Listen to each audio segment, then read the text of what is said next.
25장 1절에서 6절 한 절씩 교독하겠습니다. 수아 사람 빌닷이 대답하여 이르되 하나님의 주권과 위엄을 가지셨고 높은 곳에서 화평을 베푸시느니라. 그의 군대를 어찌 계수할 수 있으랴. 그가 비추는 광명을 받지 않은 자가 누구냐. 그런즉 하나님 앞에서 사람이 어찌 의롭다 하며 여자에게서 난 자가 어찌 깨끗하다 하랴. 보라, 그의 눈에는 달이라도 빛을 발하지 못하고 별도 빛나지 못하거든. 하물며 구더기 같은 사람, 벌레 같은 인생이랴. 아멘. 오늘 25장은 빌닷의 세 번째 충고입니다. 욥과 친구들은 세 세트에 걸쳐서 대화를 주고받았는데 빌닷은 8장과 18장에서 첫 번째, 두 번째 말을 한 적이 있고요. 25장에서는 마지막 세 번째입니다. 세 번째 세트에서 특이한 것은 빌닷이 오늘 본문에서 읽었지만 6절밖에 안 되거든요. 짧게 말하고 소발은 아예 대화가 없다는 것, 이런 것이 이제 특징적으로 나타날 수 있습니다. 8장과 18장 앞부분 좀 잠깐 보시면 빌닷이 첫 번째 욥에게 했던 충고는 수아 사람 빌닷이 대답하여 이르되 네가 어느 때까지 이런 말을 하겠으며 어느 때까지 내 입의 말이 거센 바람과 같겠는가. 하나님이 어찌 정의를 굽게 하시겠으며 전능하신 이가 어찌 공의를 굽게 하시겠는가. 네 자녀들이 주께 죄를 지었으므로 주께서 그들을 죄에 버려두셨나니. 이렇게 시작하거든요. 그러니까 욥의 발언에 대해서 빌닷의 꾸지람으로 시작하죠.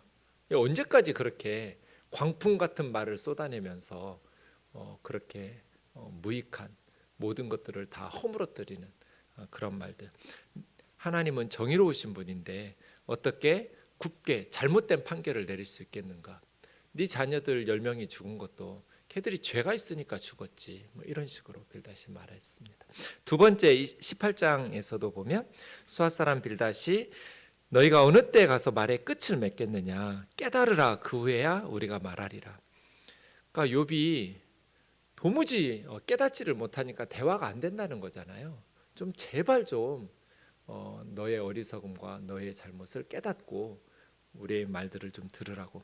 어찌하여 우리를 짐승으로 여기며 부정하게 보느냐. 울분을 터뜨리며 자기 자신을 찢는 사람아, 너 때문에 땅이 버림받겠느냐. 바위가 그 자리에서 옮겨지겠느냐. 욥, 너 때문에 이 세상이 다 변해야 되겠냐. 땅이 버림받고 바위가 그 자리에서 옮겨지고 우주 질서가 파괴되고 이 세상이 다 무너져야 되겠느냐 하면서 욥에 대해서 꾸지람으로 시작합니다. 그러면서 악인의 빛은 꺼지고 불꽃은 빛나지 않을 것이다. 악인은 하나님 앞에 멸망받는다라는 내용으로 끝납니다. 그래서 첫 번째와 두 번째하고 오늘 세 번째 빌닷의 내용을 비교해 보면 한 세 가지 정도 특징이 있는데, 첫 번째는 우선 눈에 보이는 확실한 차이는 짧아졌다는 거예요. 첫 번째는 22절이었어요. 두 번째 18장은 21절이었어요. 마지막 세 번째 빌닷은 6절로 끝났어요. 그러니까 되게 3분의 1 이상으로 짧아졌죠. 네. 그 다음 두 번째, 첫 번째도 그랬고 두 번째도 그랬고 욥에 대한 꾸지람으로 말을 시작했거든요. 네가 어느 때까지 하면서 욥에 대한 책망으로 대화를 열어갔는데, 세 번째에서는 욥에 대한 비난이나 꾸지람이 없어요. 그리고 세 번째는 이 세 번째 발언은 주로 하나님의 위대하심 그리고 인간의 어떤 유한함, 연약함을 비교하는, 하나님과 사람은 질적인 차이가 있다, 이런 내용으로 이야기를 마칩니다. 왜 이렇게 빌닷이 짧아졌을까? 그리고 소발은 세 번째 발언은 하지도 않았을까? 여러 가지로 추측할 수 있겠지만 친구들 입장에서 보면 더 이상 욥을 설득할 수 없다고 판단한 것 같아요. 더 이상 욥이 자기들의 말을, 충고를 듣지 않으니까 더 이상의 많은 말들은 무의미하다라고 판단하지 않았을까 싶기도 하고요. 왜냐하면 친구들의 생각은 변화가 없어요. 인과응보의 교리를 가지고 욥의 사건을 해석해요. 그러니까 뭔가 새로운 생각을 하기 시작했다면 대화가 길게 주고받아지면서 이어졌을 텐데 자기들의 생각에 변화가 없기 때문에 자기들이 더 이상 할 말이 없는 거예요. 그 말을 듣고 욥은 계속해서 욥이 자기 생각을 굽히지 않으니까 친구들도 더 이상 할 말이 없는 상황이 된 것이죠. 그런 의미를 좀 가지고 오늘 세 번째 본문을 보겠습니다. 수아 사람 빌닷이 하나님은 주권과 위엄을 가지고 계신다. 주권, 다스린, 마샬이라는 말인데요. 하나님은 다스리는 자, 통치자, 그런 주권을 가지고 계시고, 그렇죠? 하나님이 온 우주를 다스리시는 통치자이시죠. 그리고 하나님의 위엄이라는 말은 하나님을 두려워할 만한, 하나님은 경외의 대상이실 만큼 위엄이 있으신 분이다. 하나님이 무능하거나 그냥 무시해도 될 만한 분이 아니잖아요. 온 우주의 통치자이시면서 하나님은 전능하신 분이기 때문에 지금 빌닷은 하나님은 주권과 위엄을 가지고 계신다. 높은 곳에서 샬롬을 베푸시는 분이시다. 그 하나님의 군대, 천만 대군, 하늘의 천군 천사를 거느리시는 하나님이 그 군대의 수는 셀 수도 없을 만큼 많다. 하나님께서 비추시는 빛을 받지 않는 자가 누구냐? 이 세상에서 하나님의 은혜를 입지 않고 사는 존재는 없다는 거예요. 하나님의 광명은 모든 곳에서 비추이고 있고 모든 사람에게, 모든 피조물들에게 하나님의 빛은 빛나고 있기 때문에 이 땅의 모든 피조물들은 다 하나님의 광명을 받고 하나님의 은혜를 누리고 살고 있다는 거죠. 1, 2, 3절, 2, 3절에서 빌닷은 하나님의 위대하심, 하나님의 선하심. 그래서 결국 하고 싶은 말은 4절인데요. 그런즉 하나님 앞에서 사람이 어찌 의롭다 하며 여자에게서 난 자가 어찌 깨끗하다 하랴. 사실 이 말은 4장 17절과 15장 14절에서 엘리바스가 한 말이거든요. 이미 앞에서 엘리바스가 사람이 어찌 하나님보다 의롭겠느냐, 사람이 어찌 그 창조하신 이보다 깨끗하겠느냐, 그리고 사람이 어찌 깨끗하겠느냐, 여인에게서 난 자가 어찌 의롭겠느냐, 이 엘리바스가 앞에서 했던 말들을 빌닷이 지금 다시 이야기하면서 하나님 앞에서 사람이 어떻게 의롭다고 할 수 있냐, 여인에게서 난 인간이 어찌 깨끗하다고 하나님 앞에서 자기 의를 주장할 수 있겠냐 하면서 5절 6절에서는 인간의 어떤 유한함, 연약함, 그래서 하나님의 위대하심, 하나님의 주권과 위엄을 가지고 계시고 하나님께서는 높은 곳에서 평화를 내려주시고 그 하나님의 광명을 힘입어 하나님의 은혜를 받지 않는 존재의 피조물은 없고 하나님은 천만 천사를 호령하고 거느리고 계시니 누구도 그의 뜻을 거역할 수 없다. 그에 비해서 인간은 하나님 눈에는 달이라도 빛을 발하지 못하고 별도 빛나지 못하거든. 달과 별도 하나님 앞에서 아무것도 아닌데 하물며 구더기 같은 사람, 벌레 같은 인생이랴. 구더기인을 림마라고 하고요, 벌레 톨라라고 하는데요. 이게 언제는 구더기라고 했다가 언제는 벌레라고 했다가 왔다 갔다 해요. 제가 한글 번역 성경 보니까. 왜냐하면 이게 그냥 비슷한 의미를 가진 두 단어거든요. 구더기라고 해도 되고 벌레라고 해도 되고. 근데 어쨌든 원어에 보니까 이 빌닷이 친구들의 마지막 말이잖아요. 그리고 6절이 이 욥의 친구들이 하는 마지막 문장인데 이 빌닷의 마지막 문장의 단어는 원어로 보면 톨라예요. 구더기 혹은 벌레. 그러니까 욥의 친구들의 마지막 단어는 벌레예요. 벌레. 구더기 같은 인간, 벌레 같은 인간이 어떻게 하나님 앞에서 의롭다고 주장할 수 있냐? 어떻게 하나님 앞에서 깨끗하다고 자기의 의를 드러낼 수 있느냐? 예요. 네. 이것이 욥의 친구들의 욥을 향한 권면이죠. 맞죠? 하나님은 지극히 위대하신 분이죠. 그에 비해서 인간은 참 연약한 존재이고 짧은 생을 살면서도 의롭고 착하게만 살지 못하고 날마다 죄를 지으면서 살아가는, 벌레와 구더기라고 말하는 것이 좀 무례한 것 같지만 어느 면에서 빌닷이 하는 말이 이해가 될 때가 있죠. 그런데 하나님께서 정말 우리를 그렇게 살기를 원하실까? 하나님은 위대하신 분이고 우리는 구더기와 벌레 같은 연약한 죄 많은 인간이기 때문에 그렇게 하나님 앞에서 우리 자신을 낮추면서 벌레처럼 구더기처럼 여기면서 살기를 하나님도 그렇게 원하실까? 그런 것 같지가 않아요. 제가 본문 말씀 묵상하면서 창세기 18장을 생각했는데요. 하나님께서 천사들과 함께 아브라함에게 오셨어요. 내가 하려는 것을 아브라함에게 숨기겠느냐? 아브라함 강대한 나라가 되고 천하 만민은 그로 말미암아 복을 받게 될 것 아니냐?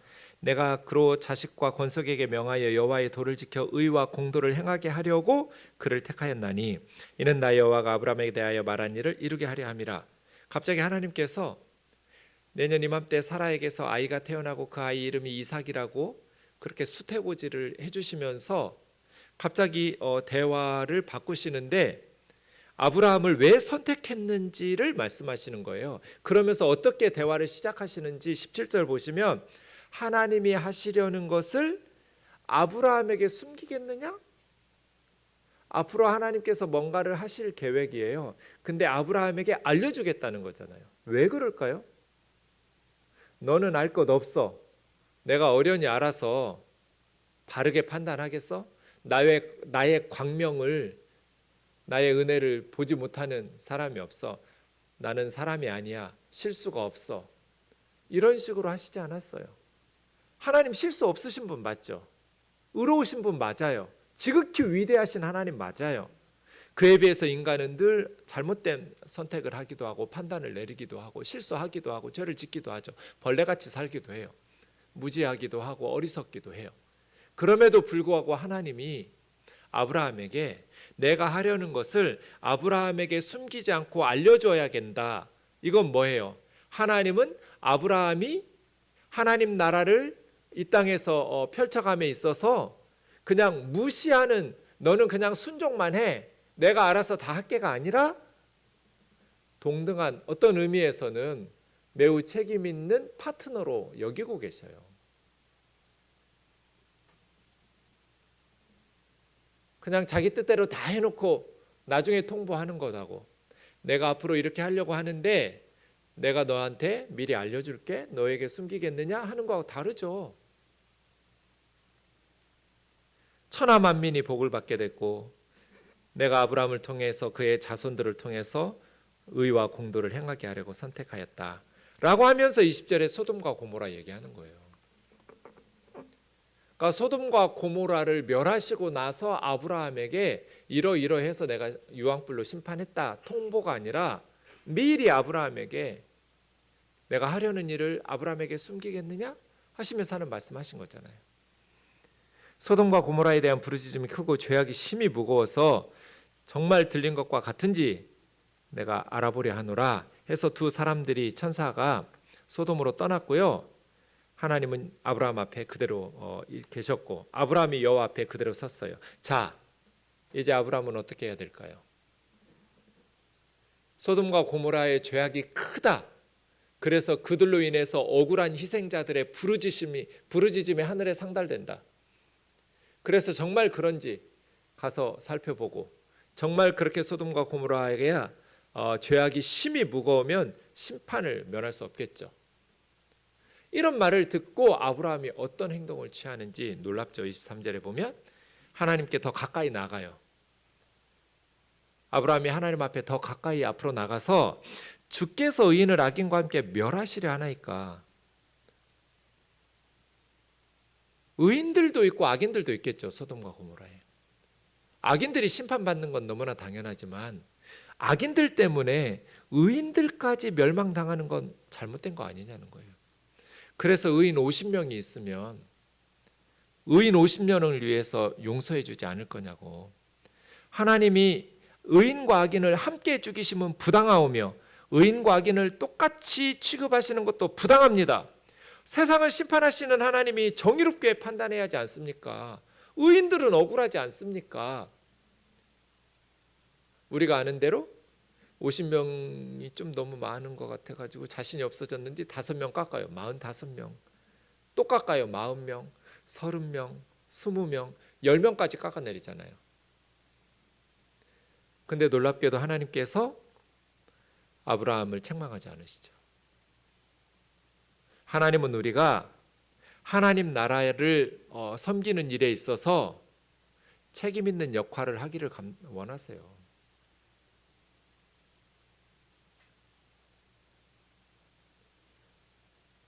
어찌 보면 상상할 수도 없는 일이 아니에요? 어찌 감히 인간이, 벌레 같은, 구더기 같은 인간이 지극히 주권과 위엄을 가지신 하나님 앞에 세상을 심판하시는 이가 정의를 행해야 될 것 아닙니까? 의인과 악인을 똑같이 취급하시는 것은 부당합니다. 악인들 때문에 의인들까지 멸망당하는 것도 부당합니다. 하나님은 아브라함에게 너는 그냥 순종만 해. 이런 걸 좋은 믿음이라고 하지 않으셨어요. 하나님 나라에서 우리는 어떤 역할을 하나님이 기대하시는가? 책임 있는 동반자적, 하나님의 동역자, 그런 하나님 나라의 일꾼을 원하시는 것이지, 이 빌닷이 말한 것처럼 어찌 위대하신 하나님 앞에서 구더기 같은 인생, 벌레 같은 사람이 하나님 앞에 의롭다고 자기 생각을 말할 수 있냐? 여인이 난 자식이 어떻게 깨끗하다고 하나님 앞에서 주장할 수 있냐? 정말 그런가? 아니요. 하나님은 우리가 그런 신앙생활 하기를 원치 않으세요. 그래서예요. 우리 가정에서 아이들이, 물론 무례한 표현으로 하면 혼나야죠. 예의 바르게, 공손하게. 그러나 자기 생각을, 비록 그것이 어린아이의 유치한 생각이라 할지라도 하나님 앞에서 우리 생각이 옳을 리가 없잖아요. 때로는 잘못된 생각과 실수하고 부족한 그러한 생각을 가질 수도 있잖아요. 하지만 하나님과 대화를 통해서, 하나님과 기도와 응답을 통해서 그 어린아이적 미성숙한 생각들이 성숙하게 자라나는 거잖아요. 그렇게 아이들이 자라나는 거죠. 어려서부터 너는 생각하지 마, 엄마가 시키는 대로만 해, 아빠가 어련히 알아서 알아봤겠어. 아이 생각하지 말라는 거잖아요. 그건 잘못된 거죠. 아이의 생각을 길러줘야지. 아이의 생각은 무시하면서, 엄마 아빠 생각이 더 지혜롭겠죠. 경험이 많으니까. 하지만 그것을 모든 관계에 적용하면서 하나님 앞에까지 끌어오지 마세요. 하나님은 우리를 벌레라고, 구더기 같다고 무시하시는 분이 아니니까요. 독생자 예수 그리스도를 벌거벗고 십자가에 못 박아 죽이실 만큼 우리를 소중히 여기시고 계속 성경에서 기도하라는 건 뭐예요? 우리의 의견과 생각을 들으시고 그것이 크게 잘못된 것 아니면 하나님께서 응답하시고 그렇게 인격적인 관계를 맺어가면서 우리를 성숙하게 변화시켜 가시는 거잖아요.